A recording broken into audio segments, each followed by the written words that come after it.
Hola, ¿qué tal? Buen domingo para todos. Buen domingo, señor, ¿cómo le va? ¿Cómo estás? ¿Todo bien? Bien, muy bien. Bienvenidos al único programa de ecología de la TV abierta de Argentina. Espero que lo disfruten. Ambiente y Medio, 8ª temporada.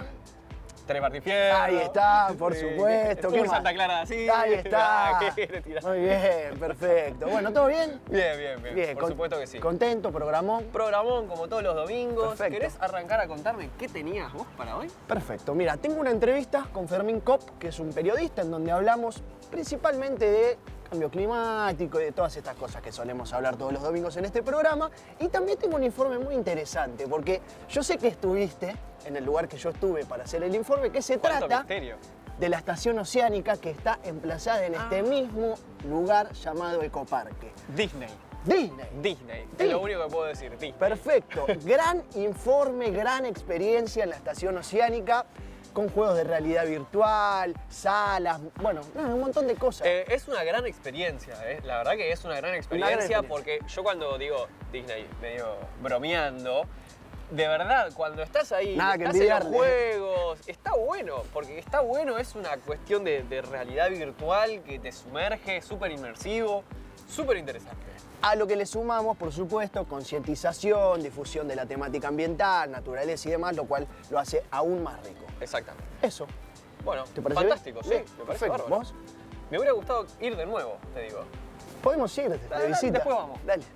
Bueno, yo estoy empezando a trazar un camino. No me gusta. A trazar un camino, porque a pesar de que ya hemos hablado un poco de arte y ecología, cómo se van vinculando estas dos cosas, vamos a empezar a visitar museos. Y A mí vamos- me gustan los museos. A mí también me gustan los museos, me gustan bastante los Perfecto. museos. En este caso, me van a acompañar a visitar el Museo de Arte Moderno de la Ciudad de Buenos Aires. ¿Te vas porque- al lado de casa? Sí, A un cuadra de sí, casa. sí, así es.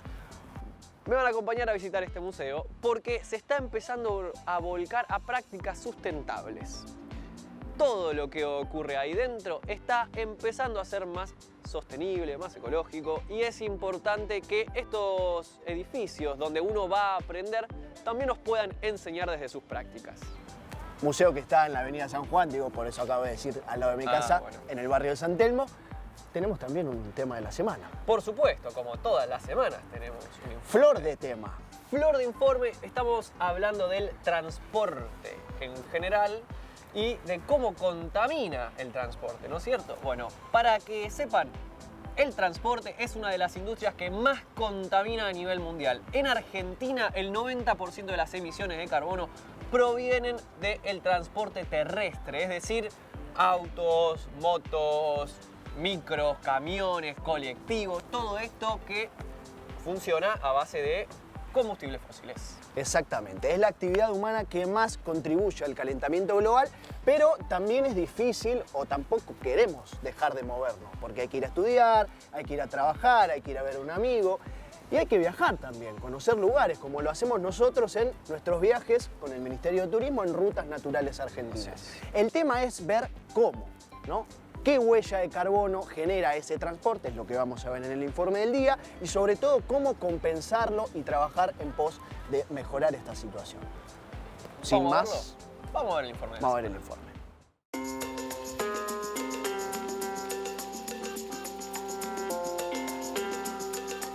El transporte es una actividad vital para el desarrollo de nuestras sociedades. Reducir su impacto ambiental es uno de los retos más difíciles de afrontar en la lucha contra el cambio climático.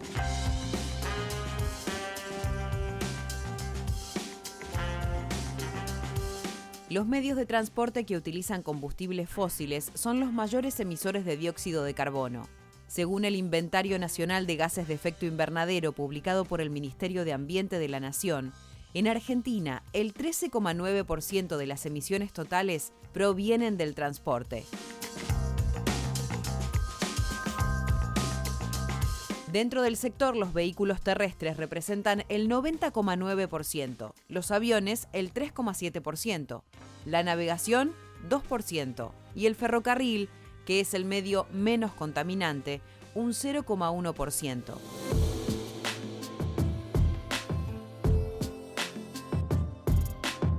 Es necesario promover la transición hacia formas de movilidad sostenible, como los vehículos eléctricos, el transporte público y compartido, y crear infraestructuras adecuadas para peatones, bicicletas y otros rodados.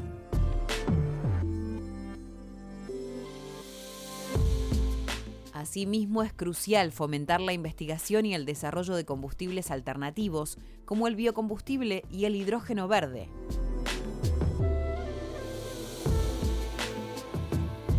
Hoy existen aplicaciones que permiten calcular de forma automática las emisiones. Es un primer paso para compensarlas.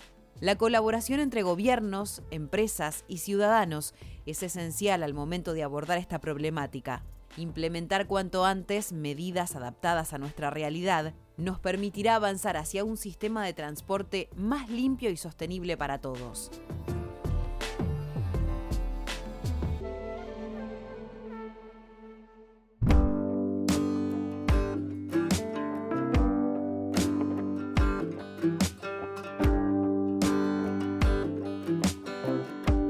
Nos encontramos en el Museo de Arte Moderno de la Ciudad de Buenos Aires para conocer más acerca del programa de desarrollo sustentable que están implementando aquí mismo. Porque a partir del Plan Carbono Neutro 2050, que nuclea a las principales ciudades del mundo, entre ellas Buenos Aires, el Museo de Arte Moderno decidió hacer un estudio para poder medir su huella de carbono y conocer su impacto ambiental. A partir de este conocimiento, se diagramaron algunas estrategias y algunas medidas para poder disminuir este impacto y así tener un museo más sustentable.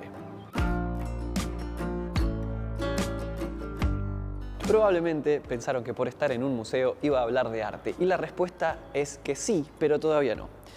Primero, antes de ser un museo donde se exhiben obras de arte, es un edificio que tiene su propio diseño, donde vienen personas a trabajar y donde se administran recursos. La administración y la utilización correcta de estos recursos es uno de los ejes de este programa de desarrollo sustentable.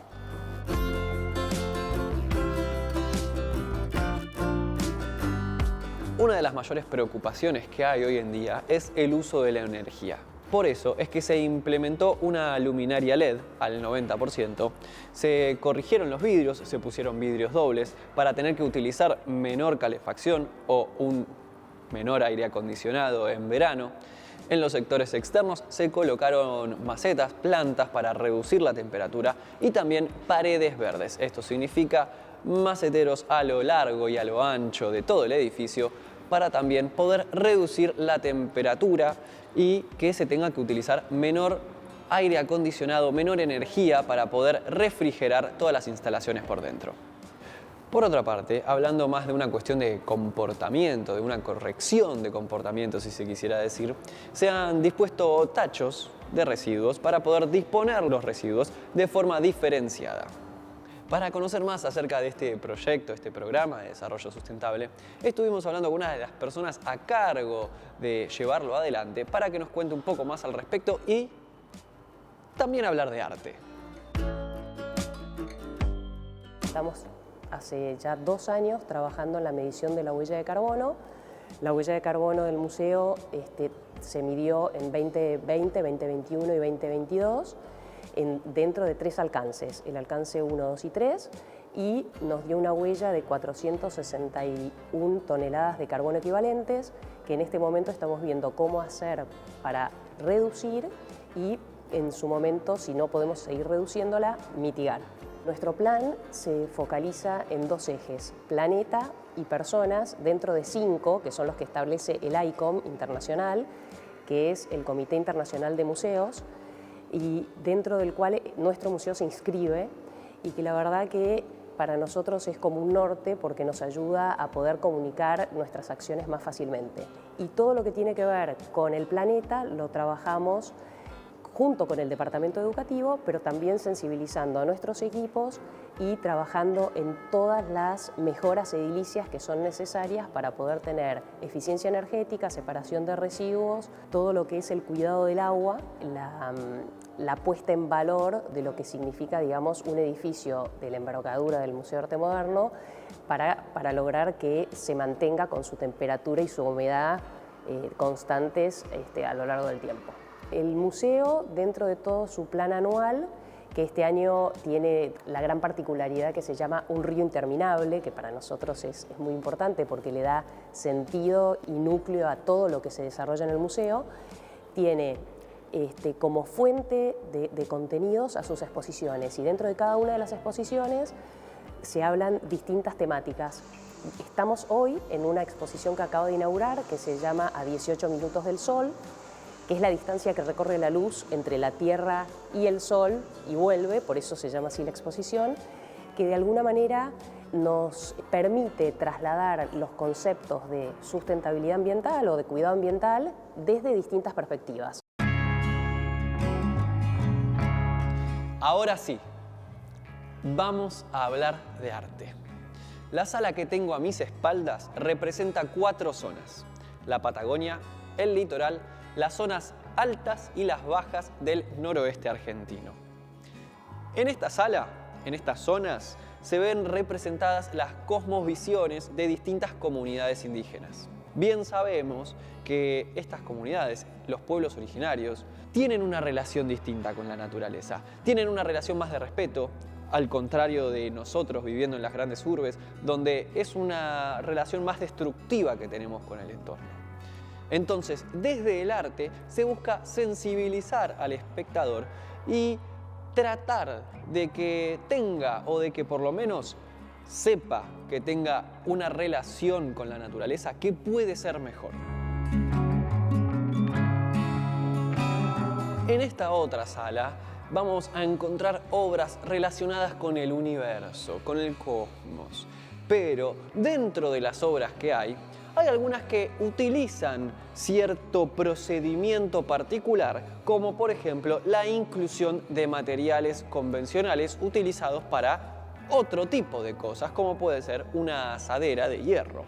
En la obra de Mariano del Verme y Andrés Toro, Star Wars, Hacia la estrella y Alderaan, tiene un título muy particular que nos induce a pensar hacia dónde vamos y si es que nos vamos a terminar ardiendo todos por básicamente ir hacia la estrella.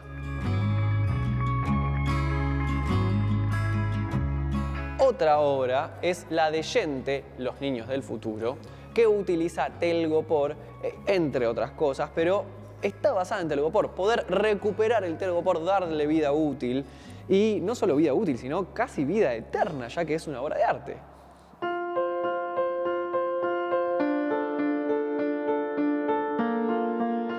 Las técnicas de la inclusión del reciclado de materiales para las obras de arte no es algo del 2020 en adelante, no, se viene haciendo hace ya varias décadas. De hecho, aquí en esta sala hay una obra de Berni en la cual él utiliza en 1960 el reciclaje de latas de pintura, chapas, utiliza un rallador de queso, telas, cartón, utiliza de todo, y esto en 1960. Esta obra se llama El cosmonauta saluda a Juanito en su paso por el bañado de flores.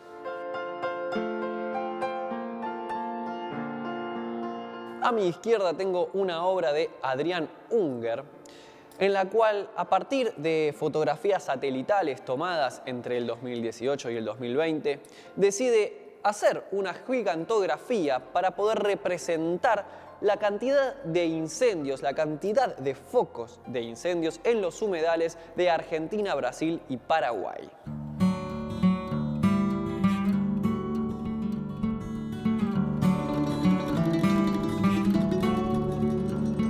Como siempre decimos en Ambiente y Medio, la sustentabilidad es transversal a todas las áreas, y por eso es que en este proyecto de desarrollo sustentable incluyeron una parte social.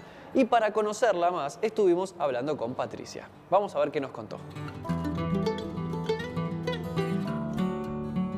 Desde el 2017 nosotros trabajamos para incluir a las personas con discapacidad y con necesidades de accesibilidad, pensando en el derecho que tienen a acceder a la cultura. Parte de la adaptación que se hizo fue en la parte edilicia. También contemplamos la incorporación de tecnología con una app gracias a la Asociación de Amigos del Museo, que se llama Háblalo, donde las personas que tienen dificultades en la comunicación pueden conectarse y tener sonido y audio a través de esa app.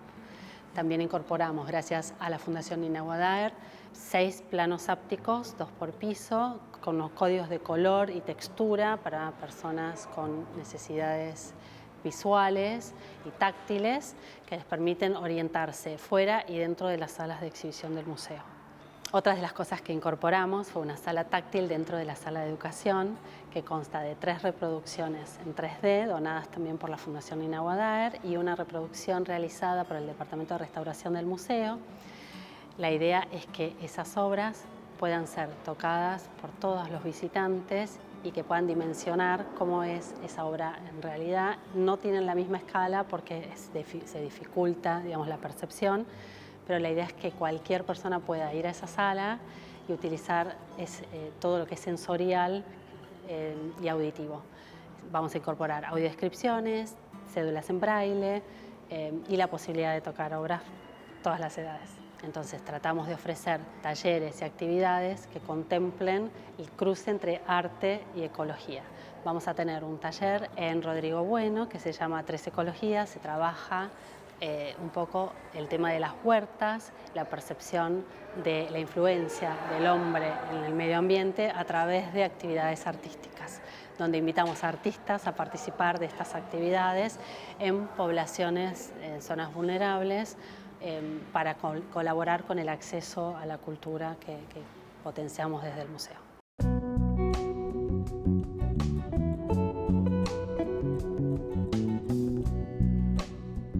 Esta es simbólica porque lo que estamos haciendo es reduciendo la cantidad de bolsas y evitando el consumo de plásticos de un solo uso. Así que el museo ya no da más bolsas. Buenísimo, muchas gracias.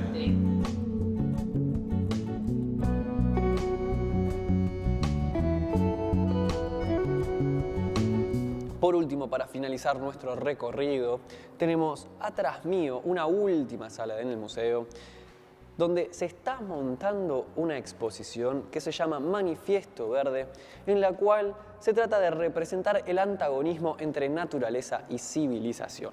Estrena el 6 de julio, así que invitamos a todos y a todas a que la puedan venir a disfrutar. Y si no quieren venir a disfrutar de esta exhibición, pueden disfrutar cualquier otra exhibición en cualquier otro museo que tengan en sus cercanías, porque los museos son un lugar de aprendizaje y para disfrute de todos y todas.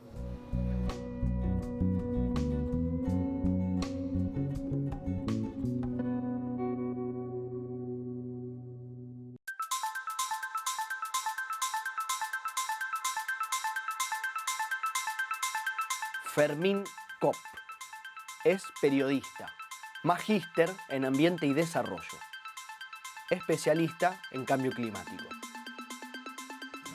Bienvenido al Ecoparque, Fermín, ¿cómo estás? Bien, todo bien, gracias por la invitación. No, por favor, gracias por acercarte. Muchas cosas para preguntarte, pero si te parece arrancamos por un tema que tenés bien a mano, que son las COP. Quería preguntarte, en primer lugar, si hoy en día las cumbres son la principal herramienta y estrategia que tenemos para limitar el avance de la temperatura a nivel global y, por sobre todo, si crees que las cumbres se subestiman o se sobreestiman. Buena pregunta. Yo tuve la suerte de estar en 7 de las cumbres en los últimos años y es algo que me pregunto yo a mí mismo también realmente si es el mejor mecanismo. La realidad es que es el único que hay también. Bien.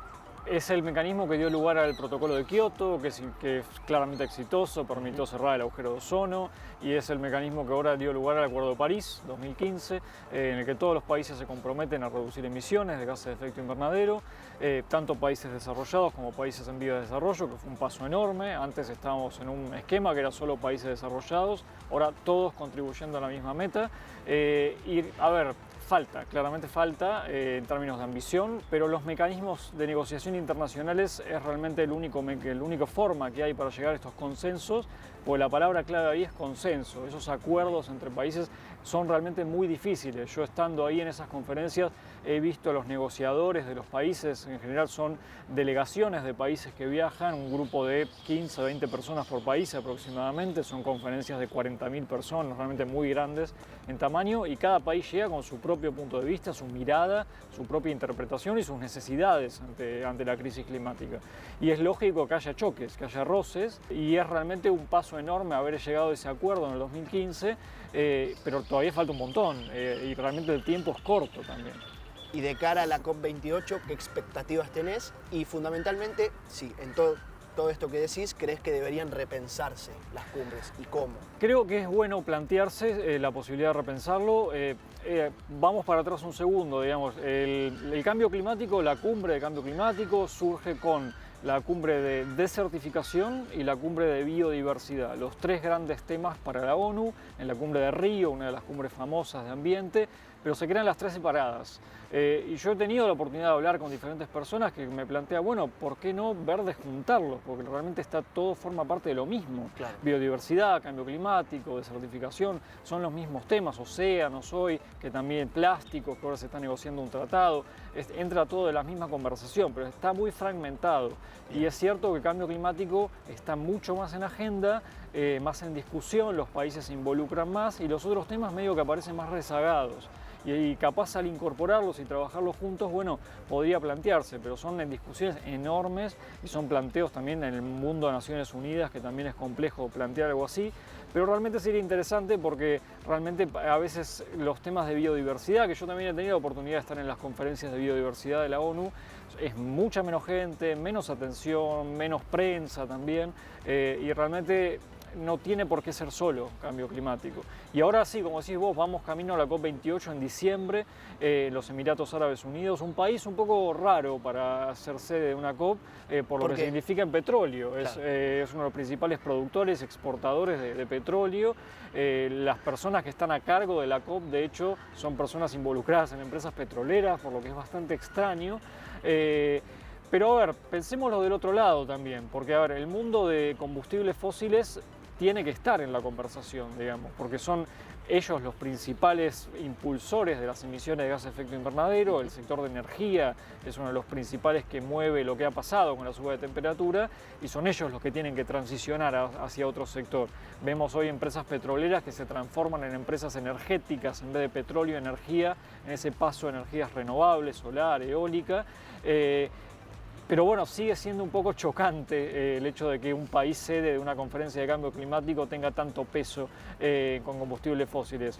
Cambiando un poquito de tema, ¿qué significaría una transición justa para nuestros países? Es un punto muy importante porque siempre pensamos en la palabra transición, que es hacia donde vamos, son la manera en la que la sociedad y la economía tienen que cambiar.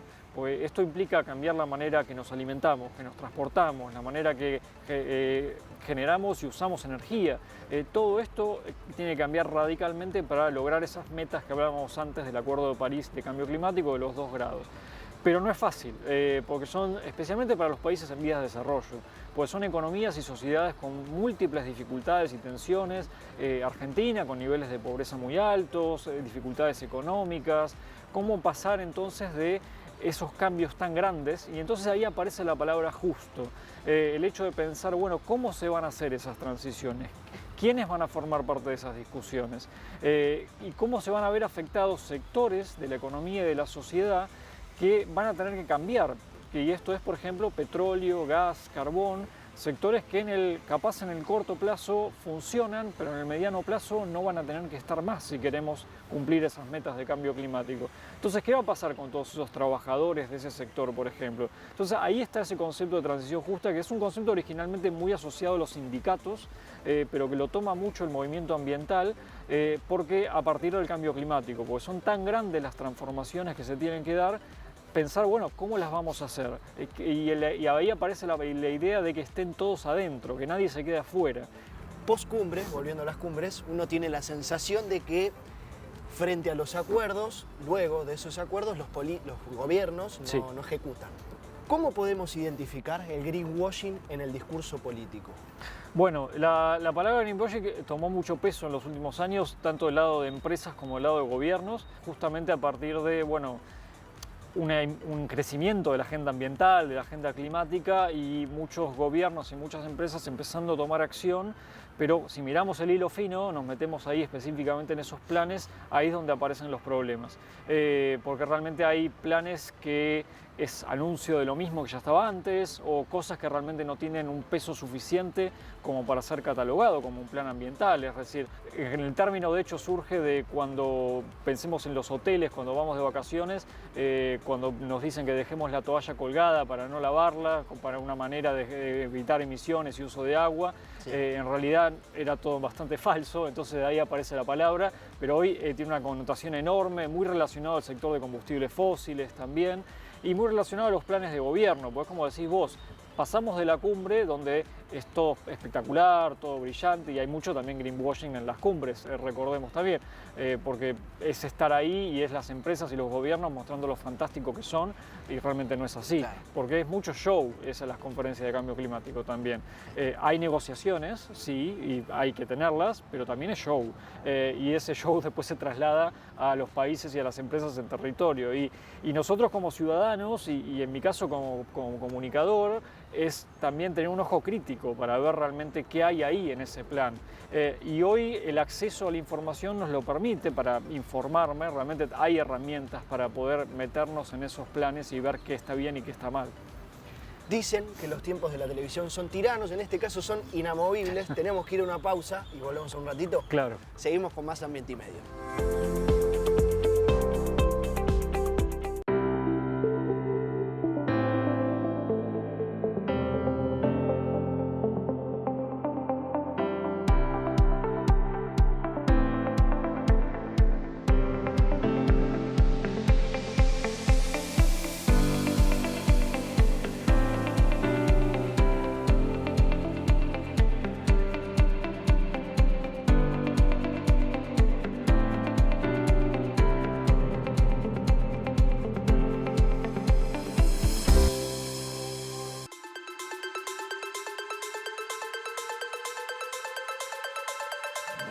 Volvemos a esta segunda parte en el Ecoparque. Estuvimos en la primera parte hablando de cumbres, viajando un poco por el mundo. Te traigo a nuestro país para preguntarte cómo es que el cambio climático impacta en nuestro país y fundamentalmente si sentís que tiene en la agenda mediática el lugar que necesita y merece. Los impactos ya son visibles. Es difícil capaz pensarlo, pensemos en la audiencia, ¿no? Cualquiera de nosotros que nos está viendo, es decir, bueno, en el día a día, ¿no? ¿Qué efectos tiene el cambio climático? Bueno, cambio climático siempre palabra de largo plazo, pensémoslo también así. Son efectos que se trasladan en el tiempo, no necesariamente lo vemos en toda la semana cuando lo estamos yendo a trabajar, ya estando en casa, pero se ve y se palpan los efectos. Pensemos en la ola de calor que tuvimos en Buenos Aires al cierre del verano, 12, 14 días consecutivos de ola de calor. Pensemos en la sequía, 3 años consecutivos en Argentina por el efecto de la Niña, y ahora posibles capaz inundaciones con el Niño, veremos cómo se desarrolla, pero todo eso tiene relación con cambio climático. El cambio climático lo que hace es pronunciar las olas de calor en los centros urbanos, como es la ciudad de Buenos Aires, y hacer más intensos los eventos climáticos extremos, sequías, inundaciones, pensemos en el Caribe con los huracanes, es decir, todo esto ya está pasando, y esto ya está pasando por las emisiones del pasado, es decir, no es que lo que yo estoy contaminando hoy va a tener un efecto inmediato. Por eso es tan importante tomar acción hoy para evitar en el futuro que los impactos sean más severos. De hecho, hay un montón de estudios científicos que muestran que si comparamos la suba de temperatura de 1.5, recordemos que estamos en 1.1 ahora, versus 2, es muchísimo más grave el impacto de 2 contra 1.5. Por eso es también tan importante tomar acción ahora. Y del rol de nosotros como comunicadores pasa por posicionar el tema en la agenda, pasa que se esté hablando de esto con cotidianidad, no solo en las conferencias del clima como hablábamos antes, que realmente ahí hay un pico enorme, ahí todos los medios están hablando, pero también hay que acelerarlo y durante todo el año. Y todavía no estamos ahí, ese es el problema. Si miramos el panorama de medios de comunicación en Argentina, la gran mayoría de los medios llamados masivos, digamos, no suelen tener periodistas ambientales, climáticos en su staff permanente. Hay algunos freelance, como en mi caso, que trabajamos para varios medios, pero todavía falta incorporarlo de manera transversal, porque realmente es un tema que es la historia del siglo. Recién mencionaste al niño y a la niña, preguntarte principalmente por el niño. ¿Qué efectos puede provocar en la Argentina y qué medidas deberían tomarse para controlarlo? Bueno, el Niño y la Niña son fenómenos climáticos naturales, digamos, que ocurren con cierta regularidad. No termina todavía de quedar claro si hay una relación directa con el cambio climático exacerbando los efectos de la Niña y el Niño, eso todavía está en estudio. Venimos en Argentina de los últimos años de la Niña específicamente, que lo que hizo fue a incrementar las condiciones de la sequía. Lo vemos especialmente en el sector agropecuario, con consecuencias directas en la economía de Argentina. Esto significa, especialmente la soja particularmente, menor producción, menor exportación, menos ingresos económicos para Argentina. Y ahora estamos entrando en la etapa del Niño, que en general lo que se relaciona son con lluvias. De hecho, venimos con ya varios días, varias semanas, donde se empieza a ver más lluvias en Argentina, que por un lado es bienvenido para el sector agropecuario, que ha sido el principal afectado por la Niña, pero por el otro lado tampoco es que hay que pensarlo con un efecto positivo inmediatamente, porque los suelos están realmente muy mal después de tantos años de sequía. Por lo que pensemos lo que significa las condiciones del suelo hoy, con una enormidad de lluvia cayendo sobre el suelo. No termina de absorber esa agua y termina permeando en la superficie y puede generar inundaciones y puede terminar afectando los campos todavía más, por lo que puede generar un efecto contraproducente. Esto realmente debería ser un llamado de atención para gobiernos en el sentido de preparación para los efectos de cambio climático, porque ya veremos si se confirma o no que la Niña y el Niño son potenciados por el cambio climático, pero realmente se ven efectos duros y concretos en el día a día, y eso requiere preparación. Y ahí aparece la palabra clave que todavía no nos metimos tanto, que es adaptación. Porque muchas veces hablamos de, bueno, ¿qué puede hacer un gobierno, una empresa para reducir sus emisiones, su contaminación? Pero también ya tenemos que adaptarnos a todas estas cosas que estamos viendo. Entonces, bueno, ¿qué hacemos ante esto? ¿Qué medidas podemos tomar? Bueno, Argentina tiene un plan nacional de mitigación y adaptación al cambio climático que ya está en ejecución y es una herramienta muy importante para eso, porque permite justamente trabajar sobre todas esas medidas. Quiero aprovechar que viajaste mucho y aparte que tenés un ojo muy entrenado, para preguntarte sobre el argentino como ciudadano ambiental, por ahí comparado con otras nacionalidades. ¿En qué punto estamos? ¿Somos mejores? ¿Somos peores? ¿Qué tenemos que aprender? Yo creo que, a ver, dentro de todo estamos bien parados, creo que hay una conciencia en general del tema ambiental, hay una preocupación del cambio climático, es un tema que está en agenda, se charla, se discute, se habla en la calle. Falta todavía capaz mayores acciones a nivel individual, pero tampoco es que quiero poner la carga toda en la persona, porque para que la persona pueda tomar acciones individuales hace falta que haya una coordinación con el Estado y con la empresa también. Contexto. Contexto, claro. Si pensemos, vamos al reciclaje, por ejemplo, queremos que una persona recicle, bueno, hay que tenerle el lugar a donde mandar los reciclables en el día a día y todavía no hay en todo el país, no es una realidad esa. Capaz en Ciudad de Buenos Aires sí, pero en otros pueblos, provincias no. Entonces hace falta esa coordinación Estado-empresa también con el individuo. Yo creo que hay... A ver, pensemos comparado con capaz Estados Unidos, donde hay mucho negacionismo del cambio climático, hay mucho rechazo de ciertas partes de la sociedad que dicen que el cambio climático no existe, es algo natural, que no se está incrementando. Esa puesta en duda de la ciencia climática acá no está y eso es buenísimo porque hay un conocimiento, hay un involucramiento con el tema. Lo mismo en los medios, hay medios en Estados Unidos que impulsan toda esa narrativa que cuestiona la ciencia climática. Eso acá tampoco está, en general los periodistas, los comunicadores lo dan como un hecho, es algo que está pasando y eso está buenísimo.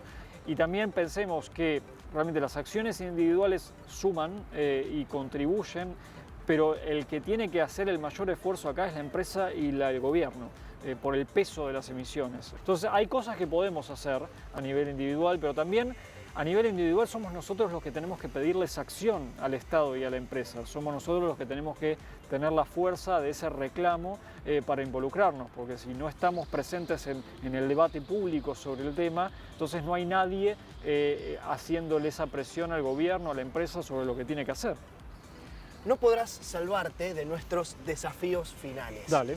En el que te voy a proponer, vamos a suponer que te levantás un día. Dale. Estamos en un año electoral, por Ahí supuesto. Va, total. Y te levantás competitivo, medís 30 puntos, te llama tu jefa de gabinete, tenés que salir a dar un discurso, una propuesta ambiental al pueblo? 30 segundos de tu propuesta ambiental. Bueno, yo creo que hay que avanzar fuertemente sobre las energías renovables. Creo que Argentina tiene un potencial enorme todavía muy inexplotado, que puede desarrollar una industria local fuerte sobre las renovables, trabajando en alianza con actores internacionales. Al mismo tiempo puede desarrollar un plan más ambicioso para su sector energético, tratar de pensar la transición justa para todo el país y pensar en las dietas, tratar de trabajar sobre la manera que nos alimentamos a nivel nacional. Decime qué color de boleta es y después voto esa, ¿eh? Ahí va. Gracias. Por Gracias favor, por gracias a acercarte, vos. espectacular. Y nosotros seguimos con más Ambiente y Medio.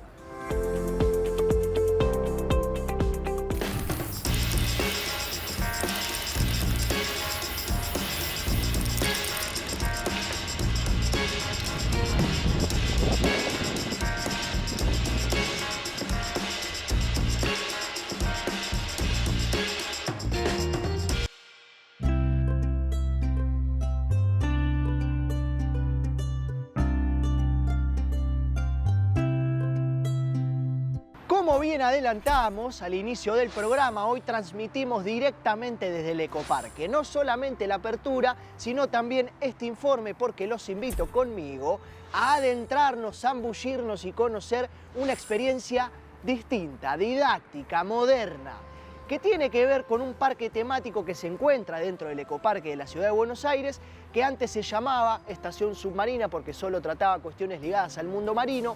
Hoy se llama Mundo Gea porque también trata cuestiones ligadas al mundo terrestre, en donde nos invita a conocer el Museo del Mar, la Odisea Submarina, que es un simulador submarino, el Rescate Profundo, que es un juego de realidad virtual, y también un cine con butacas 4D y motion que se mueven, te tiran agua y complementan a este recorrido que a mí por lo menos me genera mucha expectativa.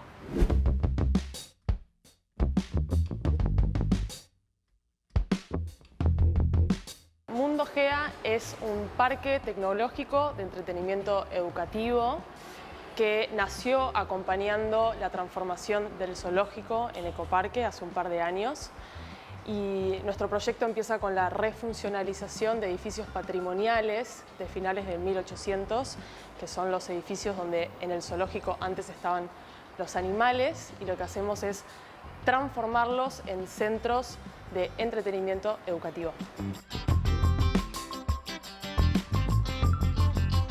La primera experiencia en la que uno puede adentrarse en el Mundo Gea aquí en el Ecoparque es en esta sala llamada Museo del Mar, en donde se traza un recorrido por las distintas eras geológicas que marcaron la evolución de la vida en el océano, las especies que lo habitaron, las interrelaciones entre ellos y sus roles biológicos. Representados en maquetas y dibujos, estos animales y plantas, con algo de cartelería también que nos va contando la historia de la evolución de la Tierra.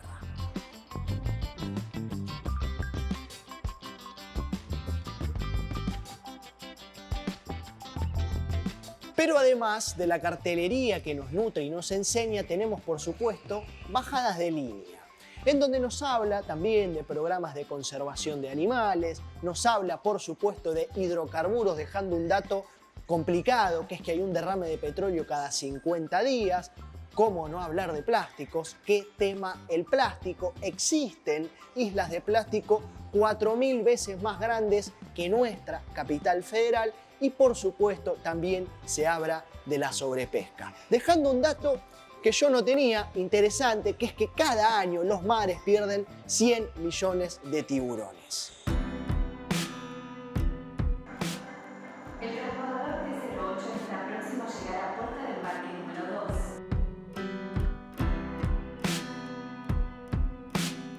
Acceso aprobado.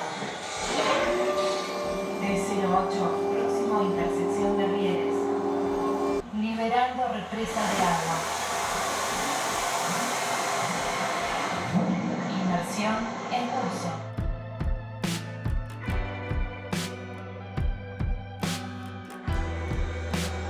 Comienza la expedición hacia las profundidades.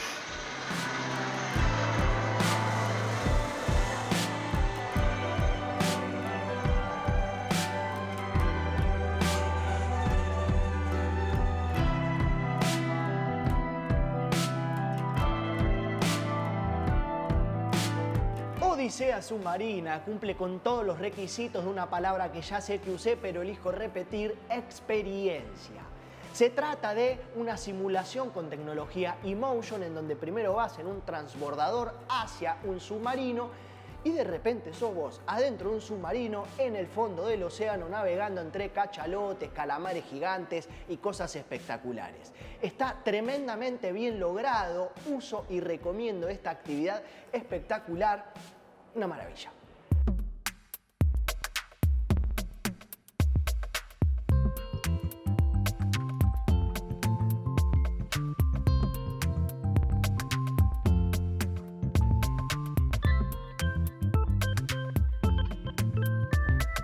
Hoy tenemos 2 edificios operativos. El primero es GEA Marina. Uno puede ingresar por Avenida Las Heras 4159.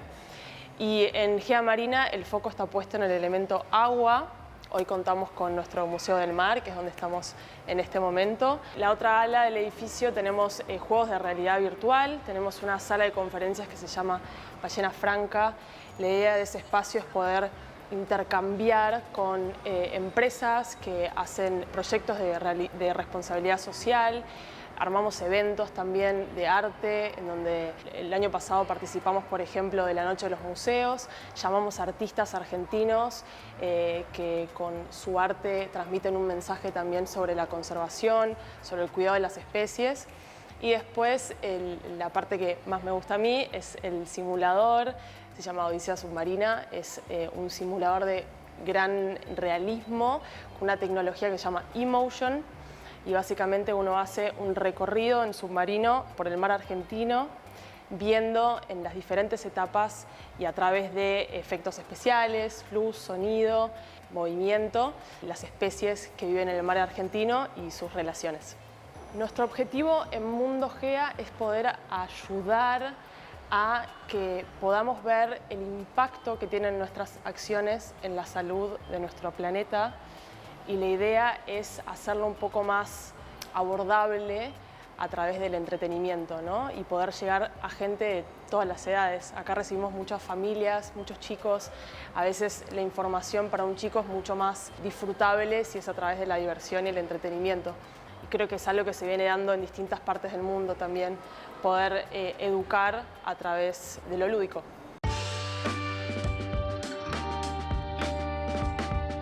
Lo más interesante de este proyecto, más allá de las experiencias vividas, que vuelvo a insistir y siendo 100% honesto, yo la pasé realmente muy bien, así que recomiendo que por lo menos lo intenten para vivir una experiencia similar, es que en base al cambio de ética que hemos tenido en los últimos años, de acuerdo a zoológicos sí o zoológicos no, más bien zoológicos no, ahí es donde aparecen los parques temáticos para no perder la relación con la naturaleza a nivel aprendizaje, didáctica, generando menos impacto y sobre todo cumpliendo con la característica fundamental de cualquier proyecto semejante a este, que es el de difundir y concientizar acerca de la importancia de la naturaleza en nuestra vida cotidiana. Mundo GEA, vénganse y después nos cuentan. Mundo GEA es un parque, dentro de un parque, pues estamos en Ecoparque en realidad, y estamos abiertos de martes a domingo de 11 a 18 horas. Así que bueno, los esperamos a todos para que vivan una experiencia única en el país.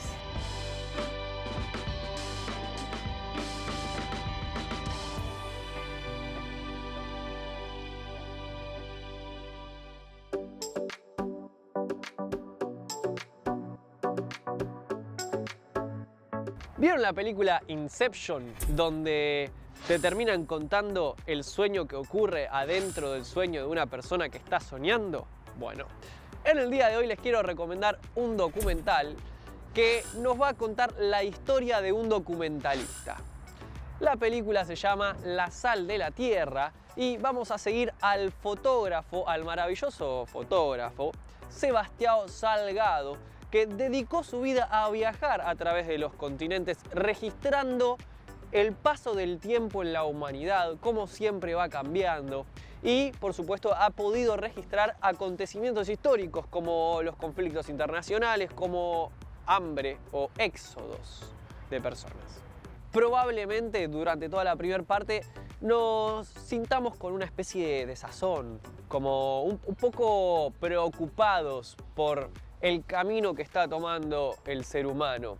Nos vamos a enojar, nos vamos a sentir avergonzados como especie. Pero después de la segunda parte del documental, donde el fotógrafo se dedica a buscar paisajes asombrosos, a buscar flora silvestre, a buscar lugares prístinos en la naturaleza, vamos a estar un poco más tranquilos porque vamos a estar viendo al mundo en su máximo esplendor. En este documental vamos a poder observar cómo la humanidad se relaciona con el ambiente y cómo en los distintos lugares hay una distinta relación. Es decir, aquellas comunidades más aisladas que pertenecen a otro tipo de sociedad y a otro tipo de cultura, tienen una relación un poco más amigable con la naturaleza, con su ambiente. Y por otro lado, las personas que viven en una civilización más globalizada, las grandes urbes, las grandes ciudades, tienen una relación un poco más destructiva. Eso también lo vamos a poder notar.